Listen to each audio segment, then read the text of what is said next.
Okay, now we're going to learn speaking with this book. It's called تعلم لبناني, which means learn Lebanese. This is Lebanese Arabic, which is also very, very similar to Syrian.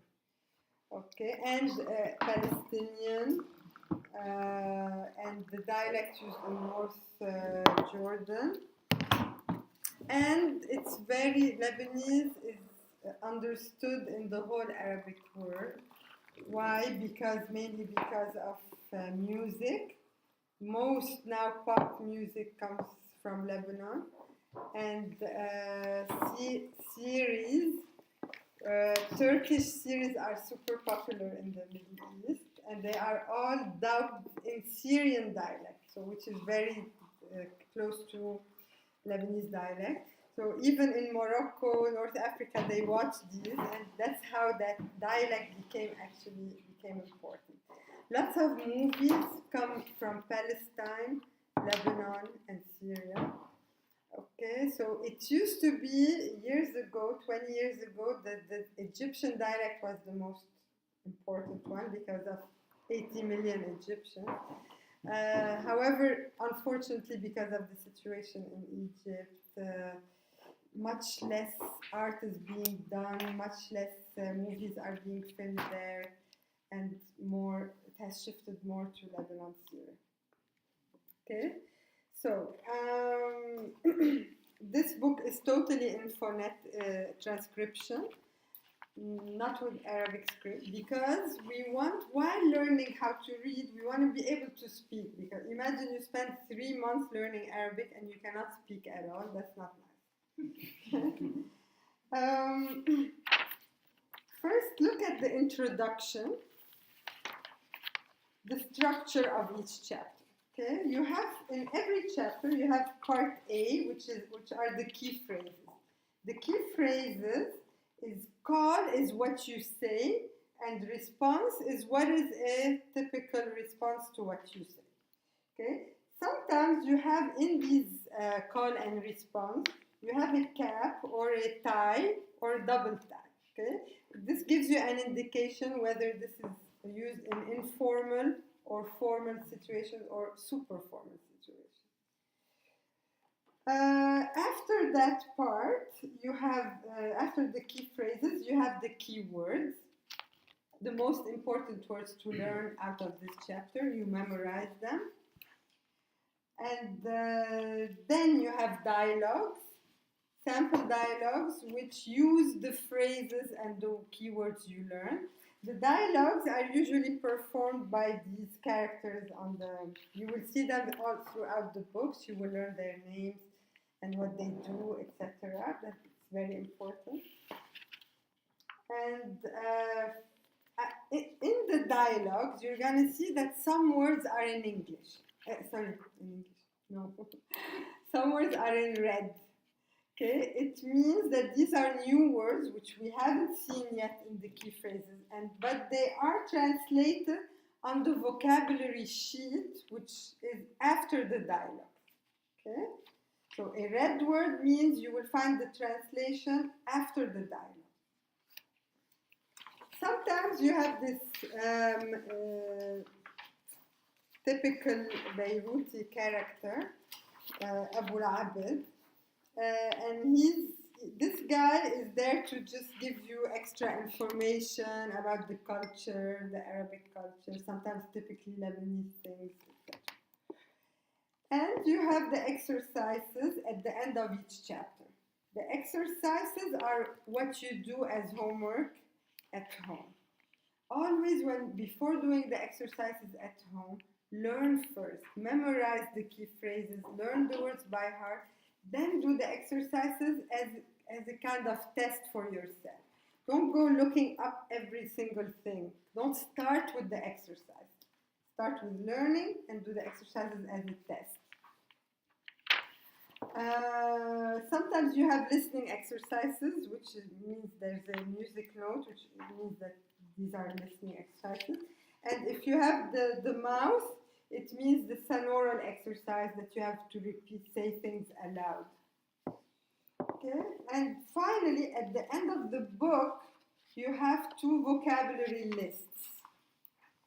One is by chapter, the brown parts at the end of the book.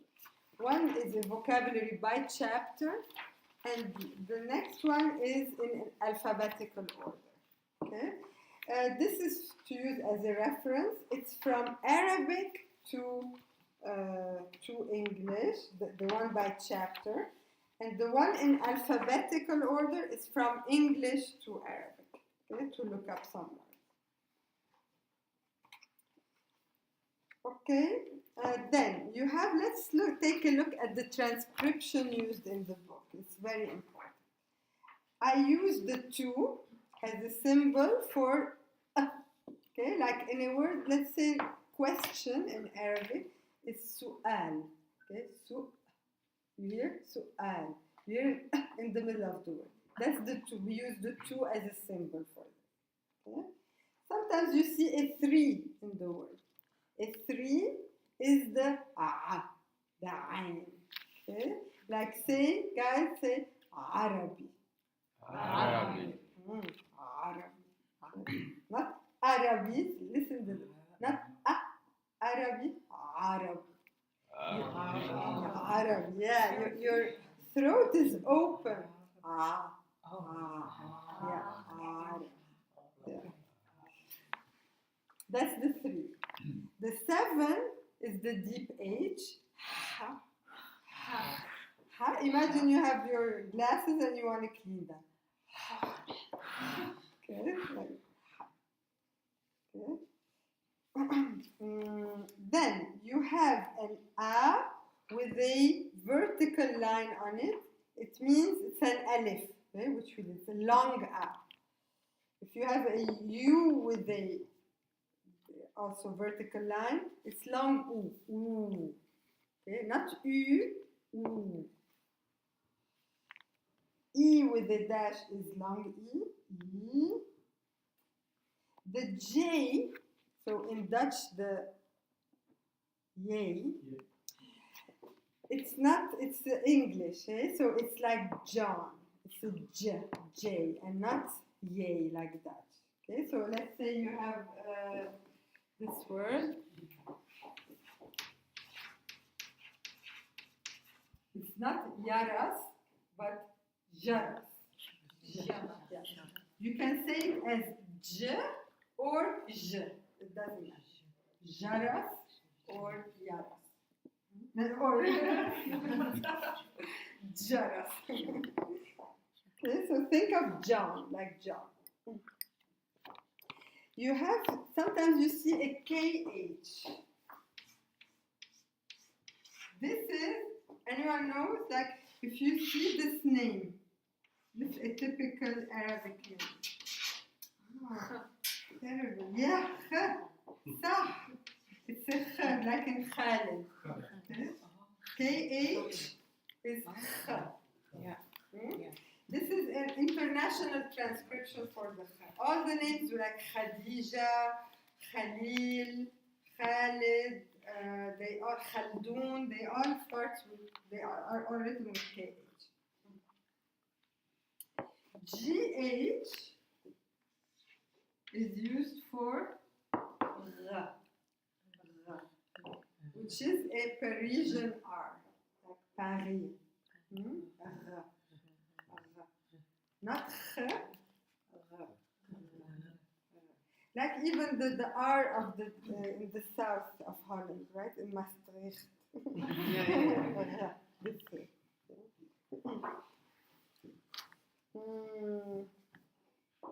Okay. And sometimes you see capital letters in the middle of the word or at the end of the word. That's not a mistake. That's because it's an emphatic letter. Remember, I said saw instead of said. Okay? Da. So these capital letters, let's pronounce them. The first one is sa. Sa. Da. Da. Ta. Ta. Za. Za. Okay? When it's capital, you pronounce like this with rounded full mouth. Let's go to chapter 1. Marhabtain. So are there in Arabic script multiple letters? Yes, these are exactly. If you look in this table, you have the Arabic script is an actual letter in Arabic, but it doesn't exist in the Latin alphabet. That's why we use a number for it. Was that your question? Yes, I think so. Yeah. Okay. Okay, marhabtain, which means double welcome. First, we're going to learn how to greet people. Okay. The first one has a cap, which means it is informal. Marhaba. Marhaba. Again. Marhaba. Marhaba. Haba. Ha. Like that? Ha. As if it's a ha, it's an H. It's an H, but deep. Ha. Marhaba.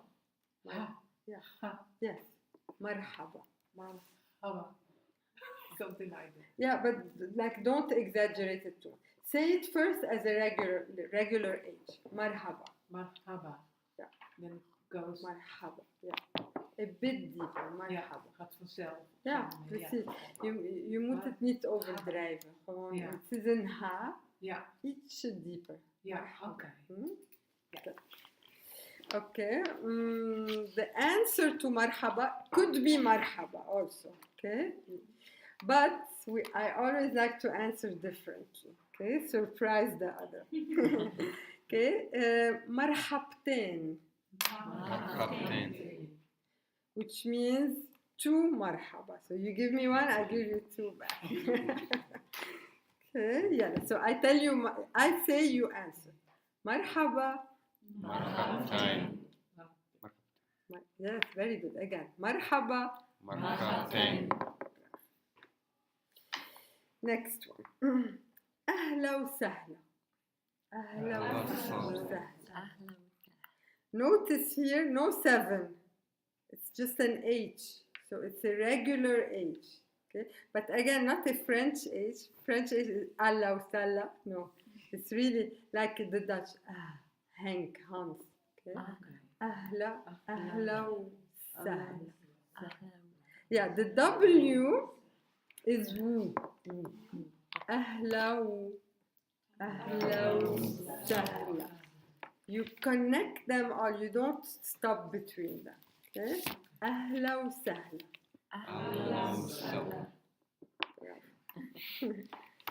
Or, this is the official welcome.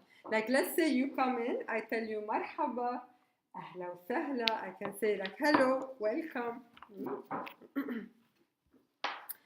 Or I can say ahleen.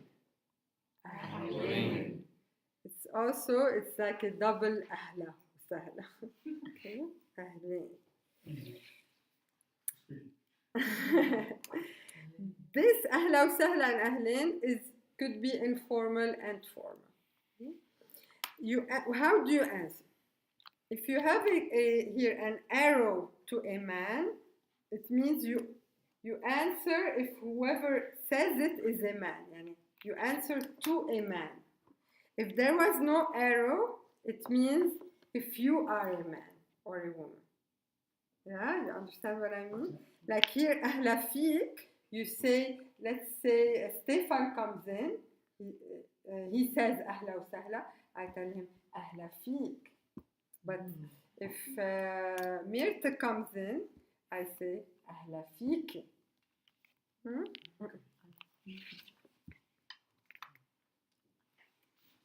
Okay, now I will say you answer. Ahla wa sahla. Ahla wa sahla. Fiiki. Yeah. Ahla fiiki. Now, Darren, can you say welcome to everyone? To everyone. Yeah. Just say welcome this one. Marhaba. Answer. Marhabtain. Welcome. No? Ahla wa sahla. Answer.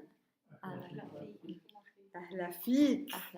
Yeah, because a man said أهلا وسهلا, you say أهلا فيك. When I said it, you say أهلا فيك.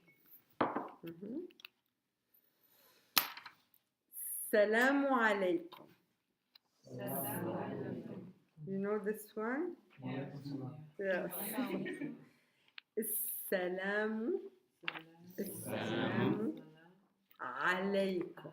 عليكم. Yeah. Here you have the three. Yeah, that's why you say عليكم. عليكم. Again, السلام عليكم.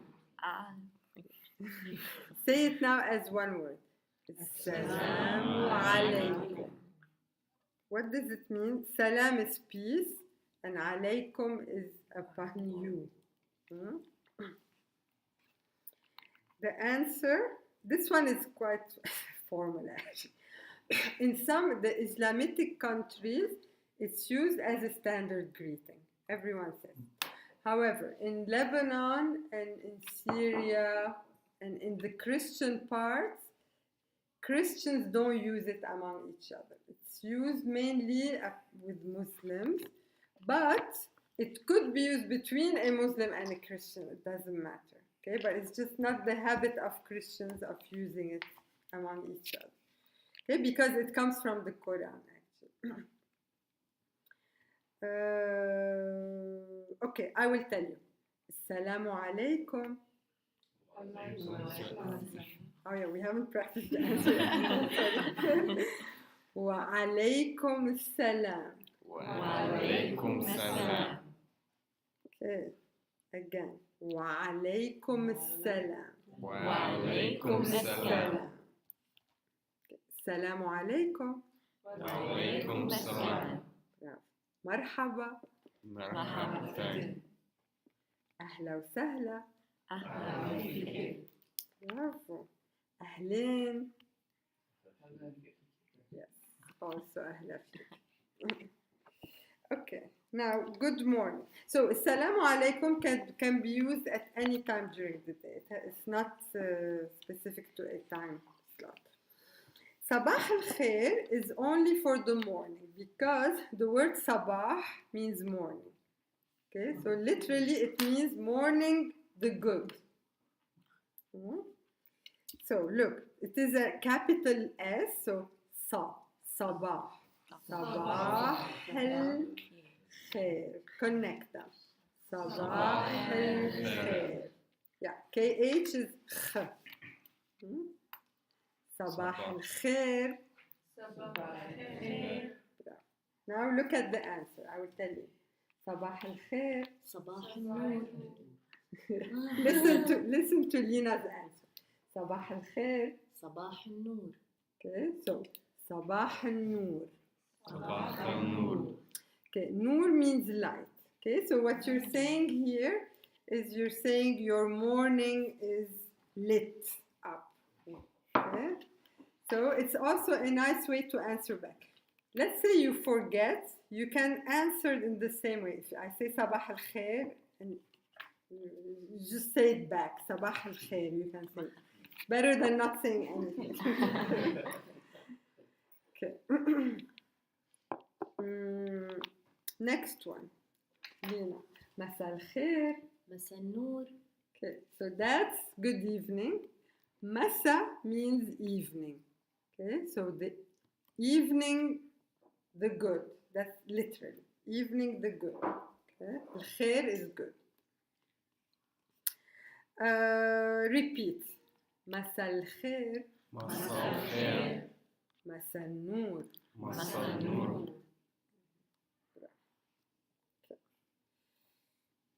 Practice a bit. Again. Salamu alaikum. وعليكم السلام. Again. Salamu alaikum. وعليكم السلام. وعليكم. Look. وعليكم السلام. وعليكم السلام. Okay, now I hear it right. Again. Assalamu alaikum. وعليكم السلام. حلو. مساء النور. Now you're lost. It could happen. Eh? It could happen that someone will start with Masal Noor. Then don't get confused. You can either say Masal Noor back, or you can say Masal Khair. Doesn't matter, because in the end, all you're saying to each other is good evening. Your evening is lit. Okay? So Masal Noor. Masal Bravo. Both are good. Bravo and bravo. But the only one here which you cannot mix is Salamu alaykum. You cannot start with Wa alaykum salam. It will never happen. What we also do a lot, Arabs, is we mix, we like to, let's say if you come over to my house, we like to really exaggerate the welcoming part. Okay, so I say, Marhaba, ahla wa sahla, ahleen, ahleen. I repeat it. Okay, sabah al khair. I keep saying, so that you really feel that I'm happy that you came. Okay. Good afternoon, we don't have. Okay, it doesn't exist. So what do you say in the afternoon? You can either say Masal Khair in the afternoon, or Salamu Alaikum, or Marhaba, Marhabtain. Okay? Actually, so everything except Sabah al Khair. You cannot say Sabah al Khair in the afternoon. How are you? Okay? The first one, the most used one in an informal situation in Lebanon, Palestine, Syria. Syria, no, Shlona. Lebanon, Palestine. I'll teach you the Syrian one in a bit. Okay, Kifak. Kifak. To a man. To a woman, Kifik. Kifik. Yeah. See, notice that the first E has a vertical, so it's long. The second one doesn't. Kifik. To a woman. Okay. Look, we'll do all the how are yous first, then all the, because it's not standard that this, you have to answer to this. No, you can mix them. Okay. So the informal was kifak, kifik. A bit more formal, kif halak. Kif halak. Yeah. To a man, to a woman, kif Kif halik. Yes. Okay. Another one which could be used in both situation, formal and informal, كيف الصحة. كيف الصحة. صحة means health. Okay? So actually you're saying, how is the health? كيف الصحة. كيف الصحة. And it doesn't have feminine, masculine, because you are saying, how is the health, not how is your health. Another one, this is the most formal one. كيف حال حضرتك. كيف حال حضرتك. حضرتك means in Dutch, u. In French, vous. Okay? So in English you don't have this. It's the formal you. Okay, so to a man, let's say it. كيف حال حضرتك. To a woman. كيف حال حضرتك. Now, in French, you always use vous until the other person tells you you can say tu, right? No? Yeah. In general, yeah. If you are polite, you say vous always, and then the person can, tu peux me tutoyer, then you say tu. In Arabic, no, you don't start with hadartak. When do you use hadartak? You use it for older people and for people with a high status, okay, like, or think they have a high status, like a politician, minister, imam, sheikh, a priest, Okay, these and older people you use حضرتك, but it's not that by default you use حضرتك. Maybe an important businessman in a business situation you would use it, or businesswoman. Okay, but in general you are fine with كيف حالك or كيف الحال, كيف حالك. Okay, if it's the situation is so, not super formal, not super informal. كيف الحال, كيف حالك. Okay, and كيفك, كيفك to friends and. But if you go to a shop here, if there's with an Arabic speaking person and you would start with this, would you make like a good impression or more like, why is he talking to كيف حال حضرتك? Just like a normal person? Yeah, in a shop you don't. No. No. لا. Like let's say I went to buy the baklava from the Syrian shop. I wouldn't. The guy is maybe 50. I wouldn't say كيف حال حضرتك. ما هيك؟ أنت بتقول لا. No. You would say كيف حالك. The middle one. Yeah. And when the person is older, Yes. can you say Yeah. حضرتك? Yes. Yeah, okay. When let's say above 65. Okay. Yes. Okay. But if it's, the grandfather of your best friend who you know very well, no.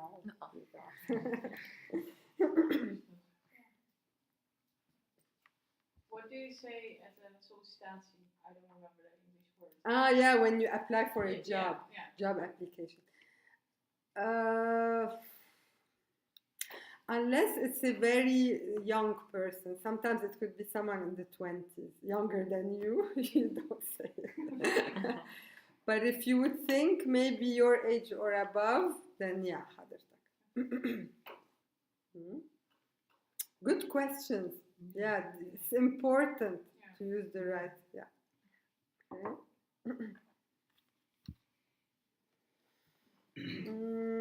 Okay, how do you say I'm fine? The first one, the most informal one, the أنا is between brackets. أنا is I am. Okay, so it's optional. That's why it's between brackets. You don't have to say it. You can say أنا منيح as a man.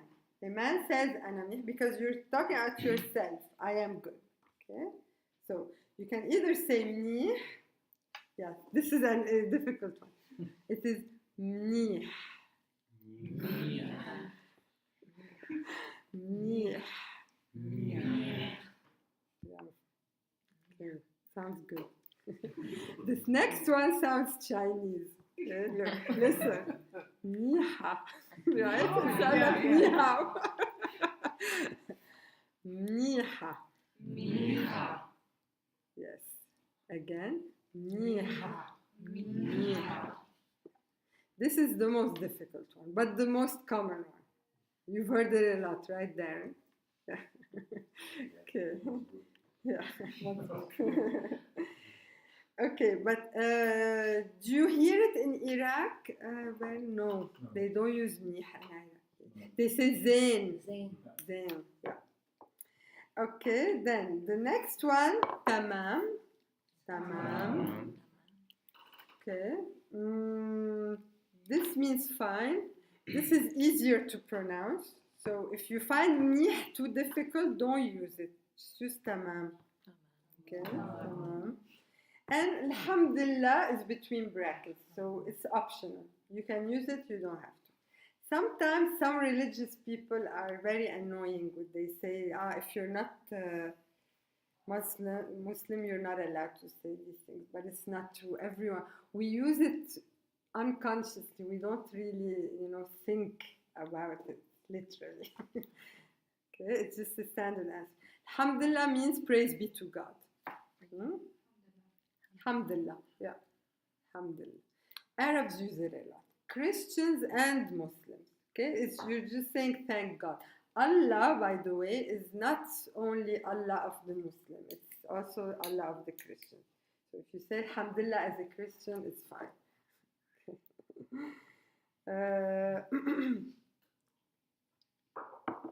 Then, another way of saying I'm fine, ماشي الحال. Okay, repeat. ماشي الحال. ماشي الحال, which means literally it is going well. ماشي means going. Okay. ماشي الحال. Okay, repeat. ماشي الحال. Okay. Again, alhamdulillah, you can always add it at the end or not, whatever you want. And the last one is the most standard one. It's a bit standard Arabic. It's perfect to use in any country. Everyone understands it. Okay? بخير. That's the khair of, remember, صباح الخير, صباح مساء الخير, بخير. Okay? So like, look, with Moroccans, Algerians, you cannot use منيحة, they don't know it. Okay? بخير is standard. You can use it with any nationality. And here Abu al-Abid has some important information. Alhamdulillah, he says, can be used alone and as an answer to how are you. So some people, do you ask them كيف الحال, they just say Alhamdulillah. Okay? Without saying منيحة, تمام, الحال. And how are you? Always ask back. And how are you? By the way, all these options for I'm fine are it's confusing. Choose one for yourself and always use it. Okay? No matter if you speak to a Moroccan, Lebanese, Syrian, always you have your standard answer. Either tamam or mesh al-hal or bikhair or me. Okay? Otherwise, if you think, what was it? Do I use this with Moroccans? Then it would take too long. Okay? Have always your standard answer ready and say it. Okay? And always ask right away. Like you ask me, كيف الحال? I tell you, تمام, alhamdulillah. And right away I ask, كيفك أنت? And how are you? Always ask back. It's not nice not to ask back. Okay? كيفك أنت? If it's a man and if it's a woman, كيفك أنت? So أنت, this is you. Okay? How are you? أنت is you to a man, أنت is you to a woman. Or more formal, كيف حالك أنت? Repeat. كيف حالك أنت؟ كيف حالك أنت؟ كيف حالك أنت؟ Bravo. That's the more formal. Okay, so let me demonstrate it with Lina.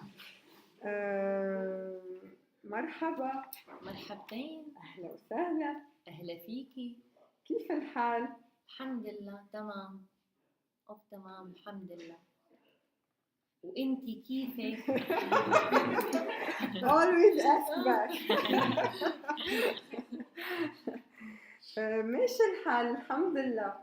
كيف الصحة؟ منيحة. وإنتي Yeah. كيف الصحة؟ Always ask back. Okay? So first I asked her how are you? She said she asked me back. Then I asked her, and how's the health? I can keep on going. كيف الصحة? She said منيحة الحمد لله. وإنتي كيف صحتك؟ الحمد لله تمام. كيف الماما؟ منيحة. والبابا؟ مناح. Okay, okay, I'm asking about her mom. That's very, very common. Even if I don't know her parents, I would ask. I always ask her, how are your children? Although I met them once, but how's your husband? I never met him, but I ask. Okay, that's very, very polite in the Arabic culture. Every time you ask back? Yeah, actually, yeah. Unless you really know that my dad passed away. If you want a longer conversation. Yeah. Otherwise you just كيفك yeah. منيحة. Okay, but then it's too short. No. Okay, so this formalities are very important in the Arabic culture. Okay. Mm-hmm. Is this in order to exercise also in the homework? Yes, absolutely. Very good question. All this, there are MP3s to listen. very, very important that you listen a lot to the MP3s. Also, another tip, the MP3s, you can install them on your phone, on your tablet. Listen even when you're not studying. Let's say you're on the bike, put them, listen. You're in the train, but put... Otherwise, everyone will run out of the train. Yeah, so don't wait until you say, okay, now I'm going to study, now I listen. The more you listen, the better your pronunciation becomes, the more they stick in your head. Okay? Also, another tip, so when you're at home, you put this MP3, you listen. Marhaba, marhabain, pause, repeat it. Then continue, pause, repeat. Try as much as you can to repeat aloud. Okay? If you can't, if you don't practice, never practice aloud, you will always be shy to say it. Okay? Practice aloud. Next time, I expect you to know these 2 pages by heart. Okay? So I'm gonna ask you right away, like greet you. I'm gonna couple you and tell you practice together. I'm gonna tell you, it's now 10 in the morning, greet me. Okay, you should know I don't want you to, where was that? Which page was that? Okay, please, okay? Let's try. This is your basics, which you should have by the end of this course. It should be rooted in you. Okay? So, what you have homework in this book and in this book. Okay? Here, I will send you an email, but just, okay? Here, you reread the introduction about the vowels. Read a bit also about the method of the book to familiarize a bit yourself with the book. Read this again. You don't have to do the tables. Skip the tables. Skip this and do chapter 1. Learn, reread the parts we did in the class. At the end, do the exercises. Also, at the end of chapter 1, you have exercises here. These exercises, you can do them in your book, or if you don't, some people don't like to write in their book, you can write them on, get a notebook and do all your exercises. Okay, so the blue chapter, everything until here, this blue chapter, and here the first 2 pages by heart, and listen to the MP3. Okay, the rest of the chapter we'll do next time, otherwise it's too much. This question on like introduction. So in Iraq, when we saw a woman, we never give her a hand. Yes, definitely, yeah. But sometimes when they were more progressive, we did give a hand, but initially we didn't. It was like, okay. Yes. With the male, the moment when we knew each other very well, we were giving you like a... Yes. Yeah. Yeah, That's correct. right. Yeah, that's correct. And at the beginning, the male you shake hands. Yeah, fine. Yeah. Once we know them, then it was like the big yeah. That's in Iraq they do this. In Lebanon we don't do okay. it. In Lebanon, men kiss each other. Okay. That's very awkward for Dutch people. I know. They not on the mic. Some do. But they kiss on the cheeks if they know each other. At the beginning, no, shake hands, then kiss. Yeah. How many times? 3. 3. Yeah. Same. Yeah. Like Dutch, right? Yeah. Yeah. 3. Yeah. French is how many? 4? 2. 2 if you're from Paris. It depends on. Really? Ah, okay. 3 down south. Ah, funny. Yes. So 3, and what else? Women, usually men don't shake hands. But again, I mean, it depends. If a woman has no veil, right away you know she's progressive. You can shake. Had in our culture class before you go to Iraq. Yes. Class, Yes. it's actually just ask. So when you say Ask. Woman, and you're allowed to, are we allowed to give a handshake? Yes. He says no big problem. So Yes. The presenters. True. Once you know it, then no issue. Yes. So, Have you been in an awkward situation in Iraq? Not awkward. It was actually, they asked me in my team if we could get the first Iraqi lady. Iraqi Lady in a technical environment.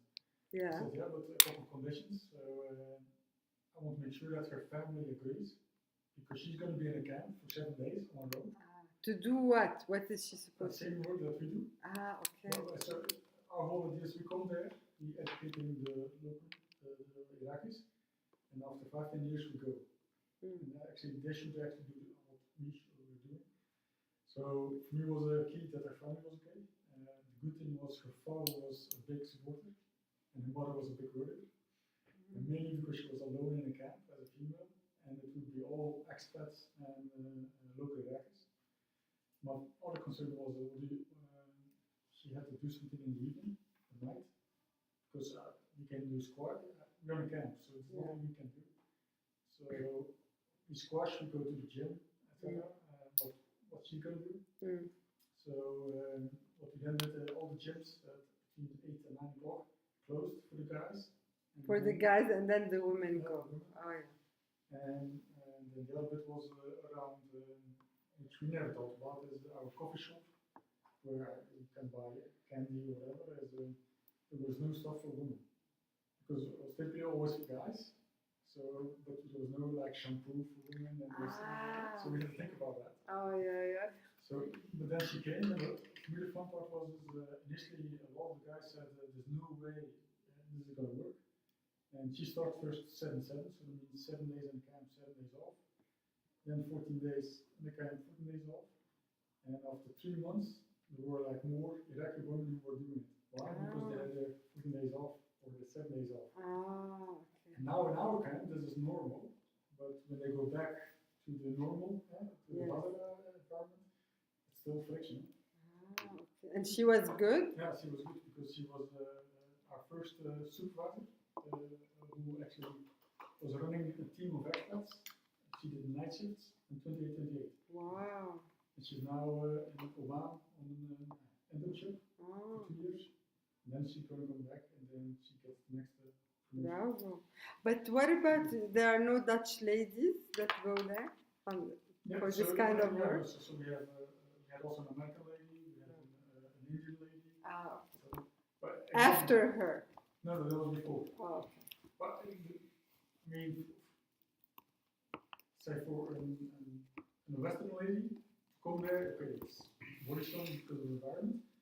But for her, for Iraqi, yes, she knows the environment, but the culture change she needs to go through is massive. Because when she came to me the first time, the question was like, she came to me and I was sitting, she was like that with the question. I said, okay, the lawyer is, I will tell you once. Next time you come to me, you just take a chair, we're equal, and you're just going to explain. When you go back to Basra, to your parents, you can do this. Oh, yeah. We're equal. No one sees the difference. And that's a culture change. Yes, definitely. Nice.